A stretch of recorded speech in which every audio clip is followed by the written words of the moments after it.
नमस्कार, प्रतिध्वनि में आपका स्वागत है। मैं हूँ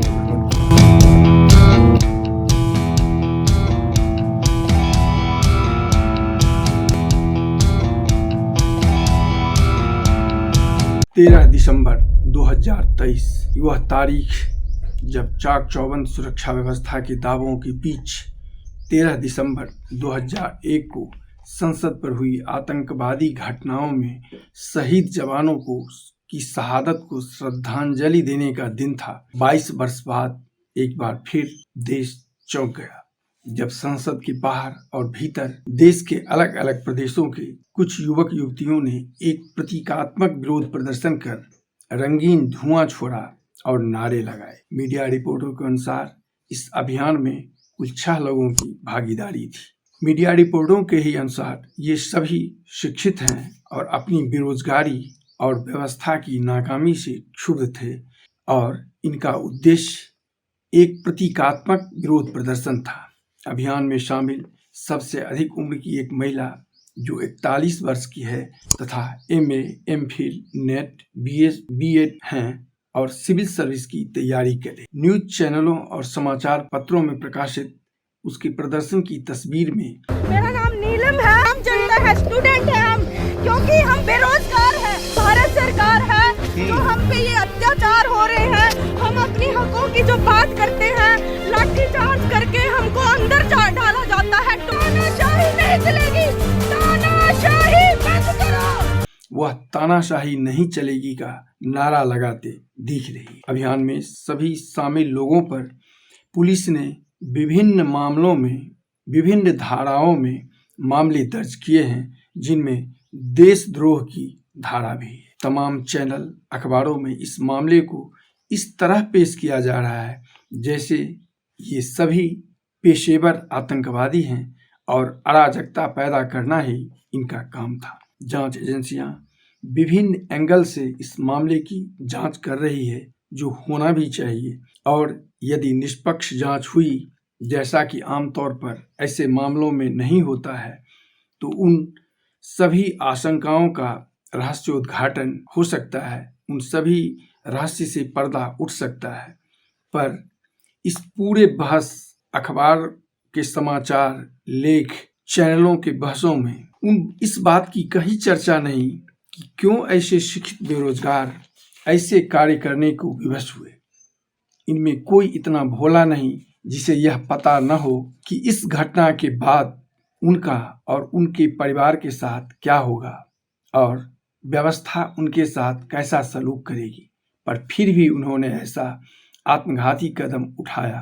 कहा जा रहा है कि वे शहीद आजम भगत सिंह के विचारों से प्रभावित थे। हो सकता है उनका यह अभियान शहीद आजम के अभियान जैसा व्यापक और महान न हो, पर इतना सतही भी तो इसे नहीं कहा जा सकता जैसा जांच एजेंसियों के हवाले से चैनलों, समाचार पत्रों में घटना के बाद प्रकाशित समाचारों में कहा गया है। इस मामले की पूरी बहस में व्यवस्था की वे तमाम नाकामियां, उन कारगुजारियों का कहीं जिक्र नहीं मिलेगा कि कैसे बिहार हो या राजस्थान, बंगाल हो या हरियाणा, उत्तर प्रदेश हो या मध्य प्रदेश, कई राज्यों की प्रतियोगी परीक्षाओं में व्यापक धांधली के कारण नौजवान भटक रहे हैं, धक्के खा रहे हैं, न्यायालयों के चक्कर लगा रहे हैं और रसूखदार, सेटर, पैसे वाले इनकी प्रतिभा की जगहों को हथिया रहे हैं। मध्य प्रदेश का व्यापकता तो आज दशकों बाद भी पूरे देश पर छाई हुई है, पर उस पर इतनी बहस तो शायद ही हुई हो। और इन्हीं घटनाओं जिससे ये क्षुब्ध होकर ऐसा आत्मघाती कदम उठाने को विवश हुए। क्यों सरकारी शिक्षण संस्थानों की स्थिति को दिनों दिन इतना दयनीय बना जा रहा है ताकि निजी व्यावसायिक संस्थान फले फूलें और इन सरकारी संस्थानों के साधनहीन घरों के बच्चे मजदूर बनकर जीने को विवश हों। क्यों सुरक्षा नाकामी की जगह, ओहदेदारों की नाकामी, नकारेपन की जगह जो मात्र सुविधा भोगी बनकर भोग रहे हैं, पर अपनी दायित्व की पूर्ति के लिए उनका जो दायित्व था उसमें उनकी कोताही है, इस पर तो उतनी बहस नहीं हो रही। पर इनके इरादों पर प्रश्न किए जा रहे हैं। पर उन सवालों को ढकने की जगह, उनसे ध्यान भटकाने की जगह जानबूझकर यह कोशिश की जा रही है। और जो मुख्य मुद्दा बनना चाहिए कि आखिर क्यों सरकारें बदल रही हैं, पर व्यवस्था की स्थिति दशकों दशक बाद और दिनों दिन जर्जर होती चली जा रही है, जिसमें ऐसे नौजवान आत्मघाती कदम उठाने को विवश हो रहे हैं, प्रतिभाशाली भटक रहे हैं। अधिकांश प्रतियोगी परीक्षाओं में पारदर्शिता नाम की कोई चीज नहीं बरती जा रही है और दुनिया के इस विशाल जनतंत्र में जन की स्थिति कीड़े मकोड़े और मात्र तंत्र का ही संपूर्ण जंजाल दिख रहा है।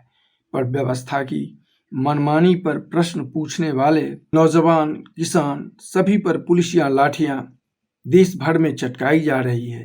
अभी दिल्ली के एक वरिष्ठ पुलिस अधिकारी राजवर्धन आजाद ने भी एक साक्षात्कार में इन लोगों पर देशद्रोह की धारा लगाने पर प्रश्न चिन्ह खड़ा किया था, जो न्यायालय में भले ठहर न पाए पर तब तक कई वर्ष इनके बर्बाद तो हो ही जाएंगे, जैसा उत्तर प्रदेश के डॉक्टर कपिल अहमद, केरल के पत्रकार सहित देश के विभिन्न भागों में लगाए गए इन धाराओं का हुआ है। पर सवाल यह है कि आखिर सत्ता जानबूझकर ऐसा क्यों करती है और यह प्रवृत्ति कितनी खतरनाक है, पर इस पर बहस क्यों नहीं?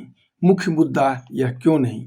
क्या स्वशासन यही है? पर व्यवस्था से लेकर जनसंचार के साधन इस मुख्य बिंदु पर अगर मौन नहीं तो इससे ध्यान भटकाने का एक आपराधिक षड्यंत्र जरूर कर रहे हैं। पर आखिर कब तक, क्यों, सोचिएगा जरूर। नमस्कार, मिलते हैं फिर अगले अंक में। धन्यवाद।